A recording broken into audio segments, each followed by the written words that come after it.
Welcome to the Mayor of Money podcast with former Burlington Mayor Rick Goldring of Goldring Financial Leadership.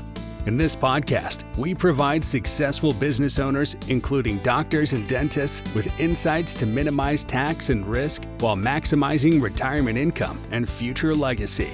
Join us for this journey as Rick draws from years of experience and guest experts, including successful entrepreneurs, to provide unique strategies and approaches to estate and financial planning matters, as well as business in general.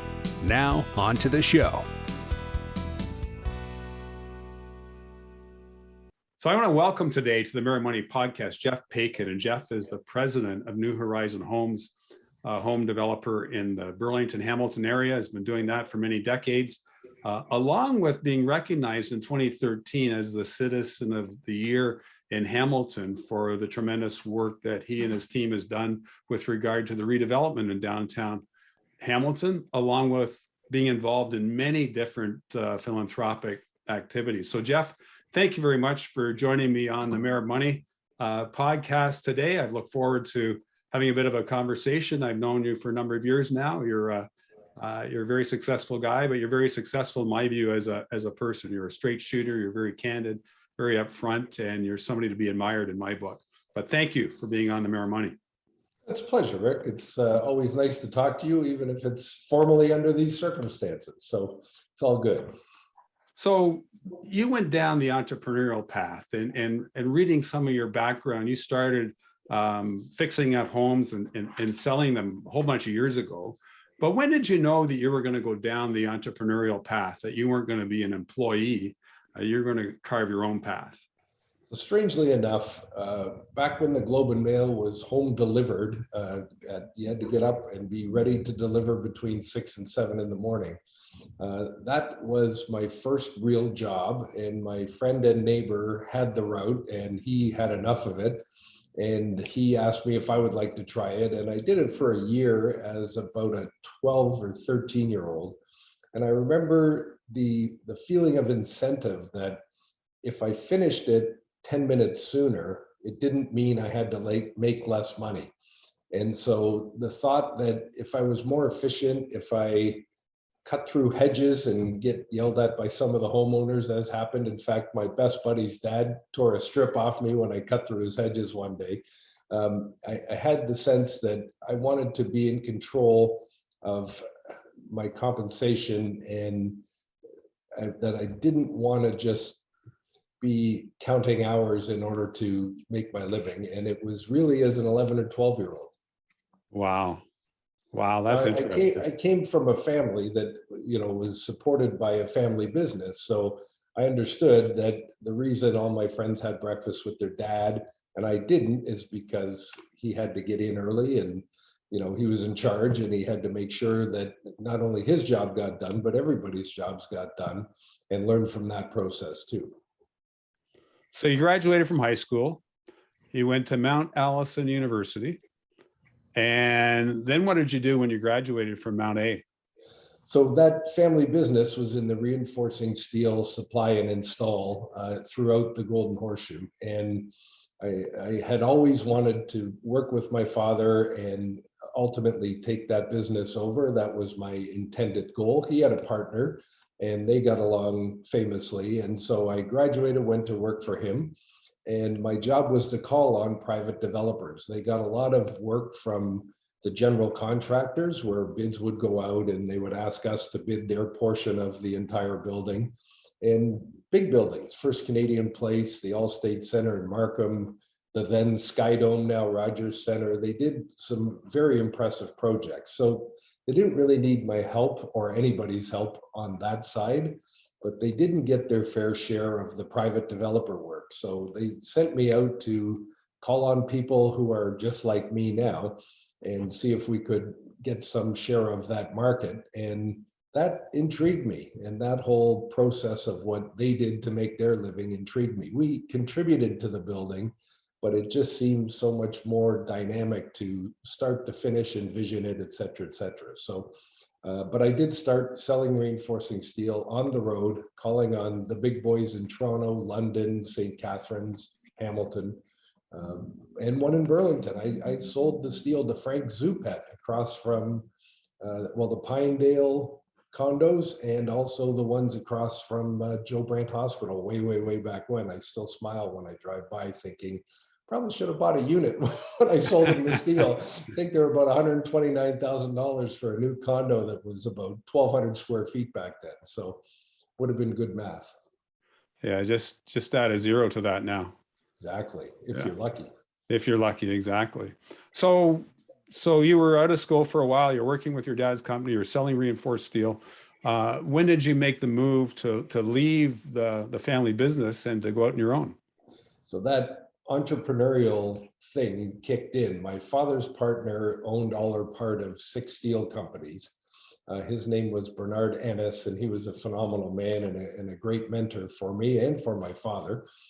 He took his 6 companies all or part public, and my father's and his were the second biggest of the 6, and the package didn't work without it. So my father agreed to be part of his bigger public company.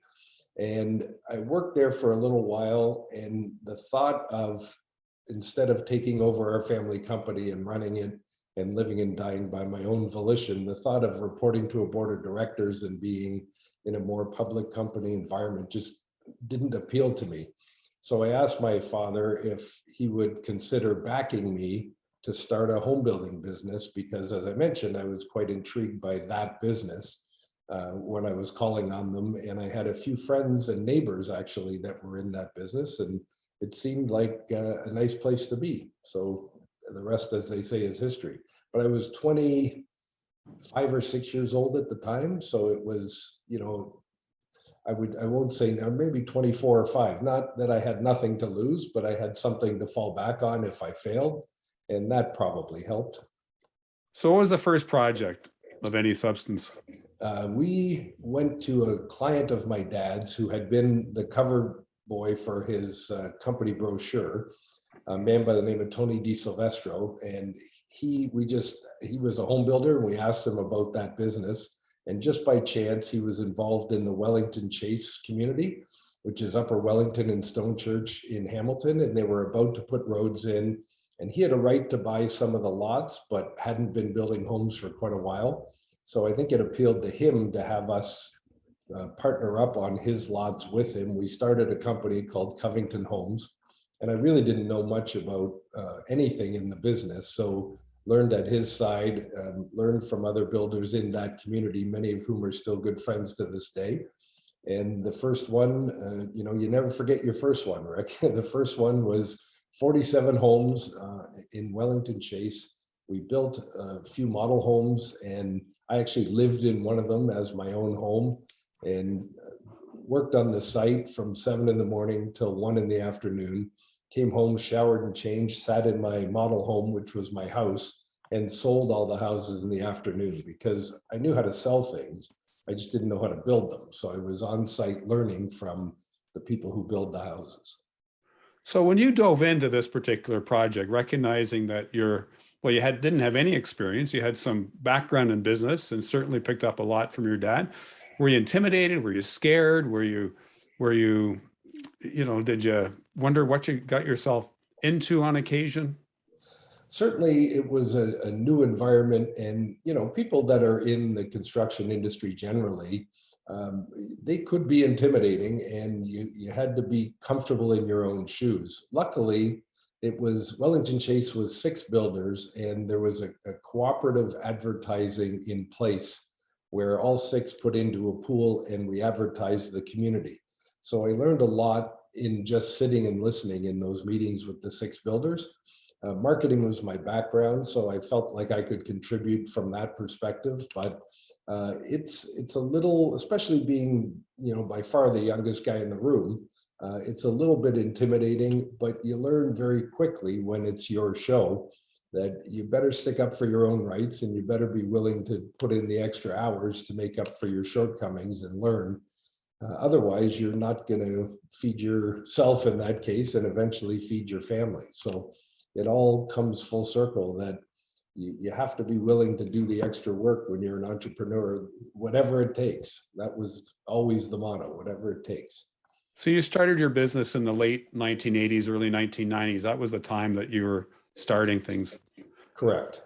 And recognizing, here we are, a number of years later. We're in 2022.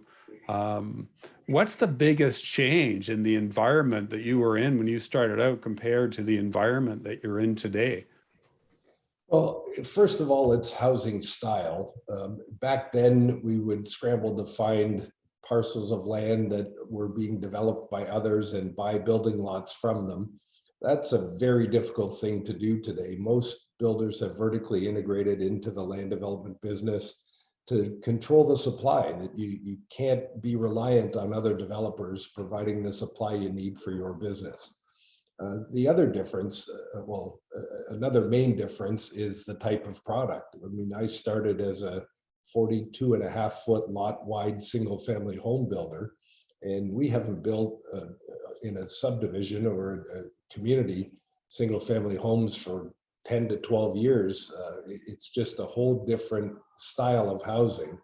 And luckily, the rebar business background was more of a intensified style of building, which wasn't happening locally. It was in other communities. Burlington had one or two, Toronto had a bunch, but it wasn't the way things were being built back then. But I learned at that table how to do that style of building to some degree, so it helped a lot. The other thing is, quite frankly, builders and developers were not looked at in the same light they are today. I think there was a much more respectful give and take in the industry with the community and with the neighboring homeowners, et cetera, et cetera. Like everything, like politics, like things where people are on opposite sides, the divide has just got more and more unnecessarily and to the detriment of all. But it was different back then. There was a much healthier respect between those trying to accomplish something and those trying to have something accomplished next door to them. It was much healthier, much more respectful, and that's not good. The same way it's not good, as the mayor of the money can tell you, in the political world. It's just not good when people aren't respectful. Interesting. Yesterday on social media, I saw a quote from a very well known planner, urban planner, who said that planners are getting beat up today because they represent the public good. And the people that come out and speak about particular development applications are coming out in the name of self-interest and not the public good. So there's automatically going to be a potential disconnect or conflict because of the opposition of the public good from people who are out speaking about their own private interests. And that's a very fair comment in the world. I mean, if you're a city planner and you work for a municipality anywhere, your job is to use your training, use your experience, and imagine out what good progressive development looks like for your community, and then work to have that implemented. And it doesn't mean the developer's vision is correct, and it doesn't mean the person trying to stop the development's vision is correct. But these are very well-trained, highly educated people who are given this task. And some meetings I'm at, I just feel sorry for them. They just get beat up by every side, and they don't deserve it. They're doing their best to make sure their community planning is done properly, and that's their job. So it's a fair quote. So one of the controversial developments in Burlington that I certainly was blamed for, or given credit for, but mostly blamed for, was something I had absolutely no control over. And that is a particular project that you ended up constructing, the Bridgewater. And that was a little bit different for you as far as the type of development, from my understanding. And as far as I can tell, you pulled it off. It's been a very successful development thus far, and it's only going to become more important to the city. Care to comment, Jeff, on how that particular development went for you? So, I mean, I got into it, as you know, partway through, but I will say that despite all the trials and tribulations, I think what ended up happening is a win-win-win. I think that the community won. If you look at, there was a trade-off made at the time, and I wasn't part of this, but I was a benefactor eventually, where a 14-story height limit traded 8 more stories to the condominium developer in exchange for an 8-story hotel. And that hotel was stayed in this weekend by the Toronto Maple Leafs. I mean, Burlington, having the Toronto Maple Leafs stay in their downtown is unheard of and unprecedented at any level in the history of this city. And to think that that's now not only happened, but is going to happen over and over again with more unique and interesting opportunities, that the Performing Arts Center, that, when the Grey Cup was here, all the CFL bigwigs were staying in Burlington. We now have a first-class hotel, probably the best hotel between the edge of Toronto and Buffalo on the QEW corridor. And it was only allowed to occur because of some proper community planning and some intelligent thought in the past that said, in order to make this hotel, you need to have more assurance by having more condominiums. So we'll make that trade for the benefit of all. The other great thing about Bridgewater is, we paid the price for it, and I still think it's great. The community space that's between the buildings, with some commercial on one side, with an outdoor restaurant that's part of the hotel offering, and a beautiful walkway that goes down to the water and around over to Spencer Smith Park. It's all part of a larger vision, and it feeds right back into what I was suggesting a minute ago about people who work for the municipality and need to envision a bigger picture than what's on this square piece of land that I care about and that those neighbors care about. They have to take a broader vision, and they have to say, ultimately, this will be good for the community. And I think if you were reimagining that project now 15 years later, you really wouldn't change a thing. I mean, I think it's really well thought out, really well planned. The design, the material selection, it all fits in, and it also feeds the public good in many ways. We've got a new restaurant downtown. We added to the parking because, as I've always said, parking should be a market decision. It shouldn't be a planning decision. That if we don't provide enough, we're going to fail. We added an extra, what we could, on a half a 4th floor underground. And now there's plenty of parking for the hotel guests, the visitors of the condominium owners and the condominium owners. When we sold out the whole project, there was 1 parking spot left. Everybody who wanted an extra one got it. Everyone who had what they had it. There's not a problem with it, and it all works very nicely. And it's now a valet parking for visitors in the hotel only. So it's also a major convenience factor for people visiting. So I love what has happened there. And I look forward to seeing the process across the street to see what happens there to complement the bookends. So, it's interesting in the city of Burlington, in the most recent census period between 2016 and 2021, the actual growth in the city of Burlington was 2% population growth. And so we haven't been having the significant growth that many people thought we were having, and maybe we will in the future. We'll see. But obviously there's a change. There's a huge demand for individual residential units in the whole greater Toronto area in a significant way. How are we as a society, and take your builder's hat or developer's hat off a little bit here, but how are we as a society going to work together, going to collaborate well enough that we can address the housing needs for the percentage of the immigration that comes to this area each and every year, and that addresses people that want to downsize, addresses opportunities for younger people to get a toehold in the real estate market? How are we, generally as a society, going to address these issues?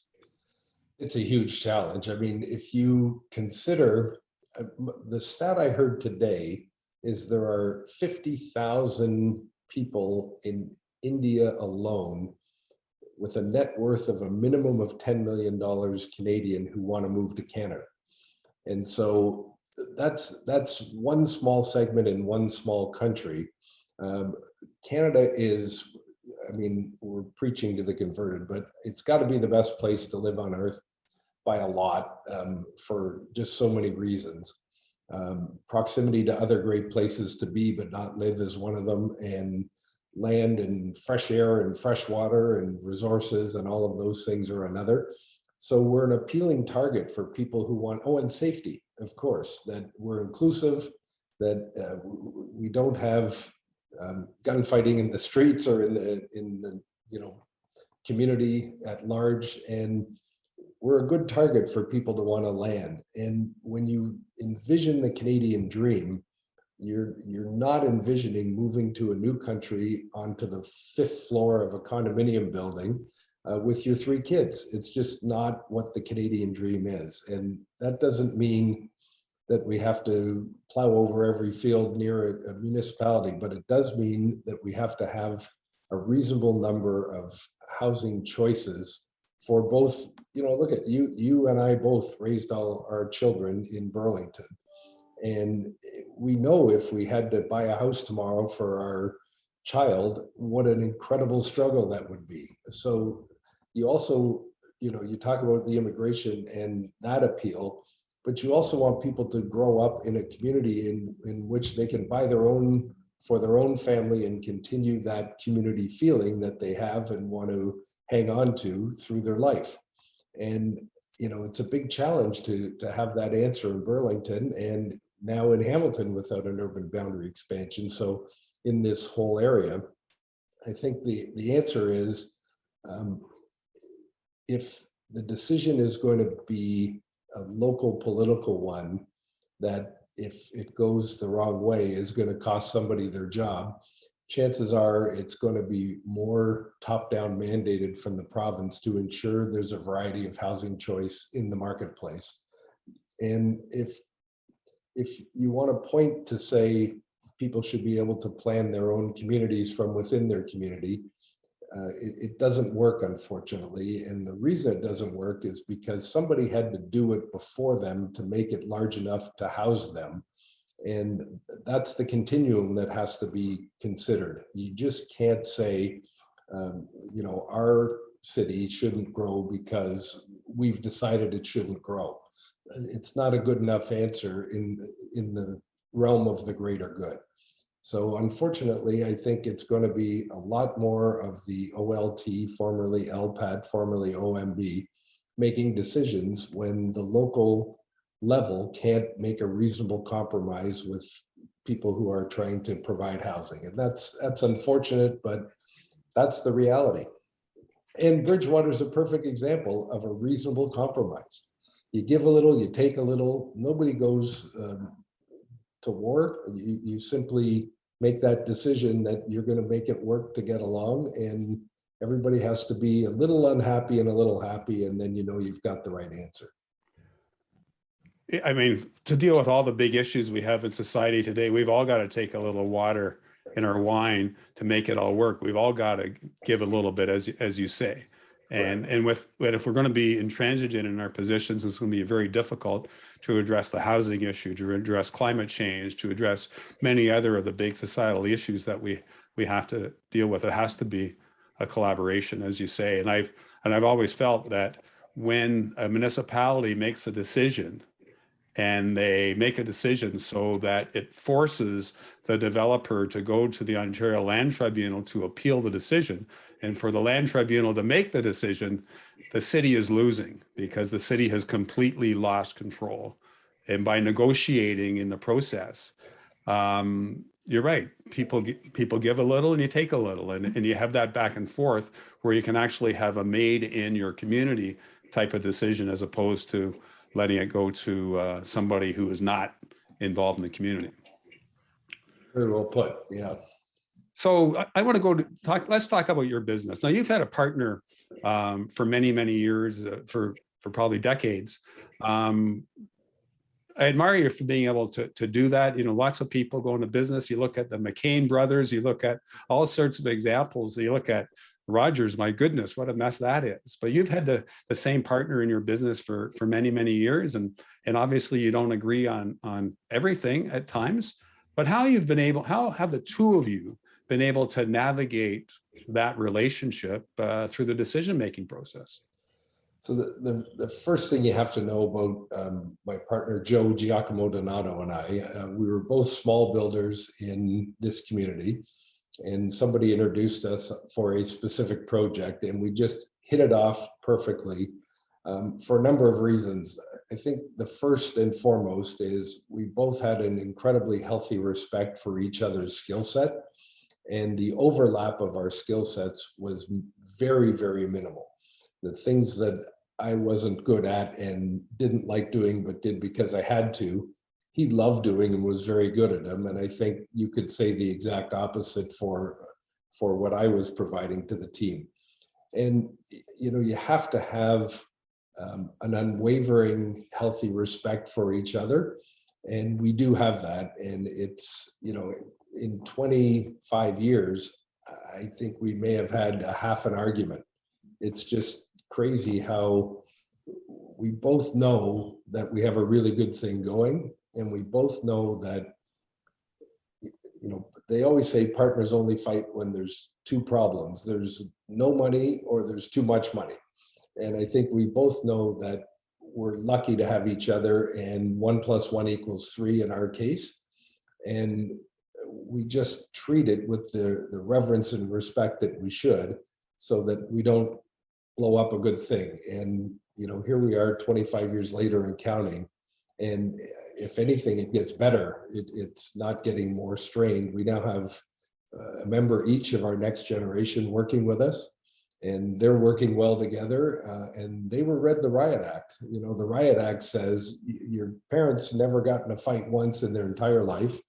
And we earned everything that we earned working hard together. And we anticipate and expect that the two of you will, you know, treat your opportunities to be together, starting at the base level you get to start at, that we provided for you, without ruining rule number one. And rule number one is mutual respect forever, and work it out in a room. Don't bring it outside the room. And it works great. Now you have a pretty significant team of people. From what I can tell, you got a very unique and very positive corporate culture with your organization. What does it take to hire the right people? What does it take to retain people? What does it take to have that positive environment that your team works under? It's a very good question. I think the first thing you have to be willing to do is, you know, you have to admit that you may make a mistake every now and again in the hiring process, and you either make a very swift change if you have, or work extremely hard with the person to see if you can bring them back into the culture that you're hoping for. And we've tended to err on work extremely hard to bring them back into the culture. And even when it doesn't work out, I think the remaining people here see that our first belief is make it work. It's not cut ties and move along. If you're in that kind of environment, I think it's harder to feel like you're going to go all in as a team member. And I think if you're in an environment where the people around you are trying to support you and trying to make it work and trying to make you fit, that the rest of the people see that, and they feel a little sense of comfort that they are going to be supported and going to be valued more than anyone with a typical job, if I can put it that way. And, you know, the people we've hired are great contributors, and they, you know, we have such a great feeling here. That's the number one thing that makes everybody want to come to work. You know, when we had COVID, we offered people the right to work from home, and 9 out of 10 said no. 9 out of 10 said, I want to drive the half an hour or the 20 minutes and be in the environment that we all work so hard to create. And that's a big feather in our cap. And that's the kind of response and people strengths that we would want to have on our team. And we're very fortunate. We have 107 families we feed, and they feed us and we feed them. And they're all really, really great people first. And that's, I think, an important piece of our hiring. It's not just your skill set, but what are your values? What do you value? How do you work as part of a team? And all of those things contribute to having this kind of a corporate culture. We love it. We just love the fact that coming to work is everybody smiling, and it better be everybody smiling for a long, long time. Well, you're to be congratulated for what you've achieved. Now, Jeff, you've had a great deal of success. Do you ever think about how many housing units you've actually been responsible for? It's somewhere between 3,000 and 3,500. We were doing the math the other day off the top of our head, and it's awe-inspiring. Time is our friend on one hand, and then that shift in what our housing that we are working on looks like is another thing. Where we used to build 50 houses, we're now building, a Bridgewater that's got 153 condominiums, or in Stony Creek, we built one with 473 condominiums. So one project that can house nearly 500 housing units is quite an awe-inspiring event for us. And it's really, the next 10 years, should the market not change, now we have set the table so that we've got the ability to do this all over again at a greater scale. So it's getting more and more exciting all the time. So when you think about it, though, you've built 3,000, 3,500 units. These are homes for people. Do you ever, you drive by different projects, and do you ever sort of like think about it, the impact that you've had on people's lives, because you're creating the homes where they live? It's a humbling thing, and I always shudder when I use the word units, because that's a builder term. These are homes, these are condominiums. They're not units, they're not widgets, needless to say. Joe and I have a philosophy architecturally that we want to build projects that when we drive our non-existing grandchildren by, so down the road, we can point and say, Grandpa's company built that, and do so with pride. And so, every now and again, I'll go for a drive to go somewhere and pass two projects on Plains Road we built. And I look and I think, yeah, I remember that whole story. And now that's sitting there and will sit there for, 100 years. What a great thrill to have done that. But it hits home most with the Bridgewater project, because every time there's a generic story, CBC News or CHTV or CTV, that involves something in Burlington, they're always showing the best side of Burlington, and front and center of that is our project. And whenever I see that on the skyline, it's like a little feather in our collective caps here. And that feels very, very gratifying. But the other day I was up on the mountain for an event that you attended for the home builders, and I had 20 minutes to kill, and I drove through Wellington Chase and drove by my old house, my first one that I lived in, that I built, and through that community. And, here we are 35 years later, and they all still look pretty nice. And, there's trees that were 50 millimeter trees at the time, and now they're full blown in front yards, and it becomes part of the fabric of the community. And it's a great sense of pride driving through there and seeing that, 35 years times up there, we did 119 total homes. So, 35 years times 119 is 4,000 years worth of home ownership because of our work. And that's very gratifying, really, really fun. Well, you've got much to be proud of, Jeff. And I want to say thank you very much for taking time to be on the Mayor of Money podcast today. I've enjoyed our discussion immensely, and I'm sure the Mayor podcast audience will enjoy our discussion immensely. What do you want to be remembered for? You think of all the things that you've been involved with. What do you want to be remembered for? It's interesting. Now that my daughter is part of our company, Natasha, she's taking a new, fresh perspective on how we do things, and we're getting better every day because of her input. But we were talking about a tagline for our company, because we're involved in a event where we've been donors to something, and what's the one line you want to be associated with your company? And we came up with something along the lines of, pleased to give back to the communities from where we make our living.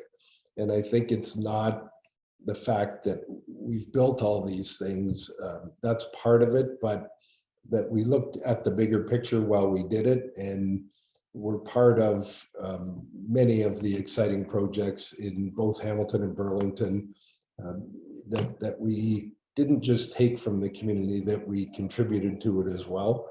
And I think, having the sense that it's not just about us, it's about making a community that is worthy of the buildings we're building in it is partially our responsibility, and that we answered the bell. And if someone was going to say that's how you're remembered, I'd be satisfied.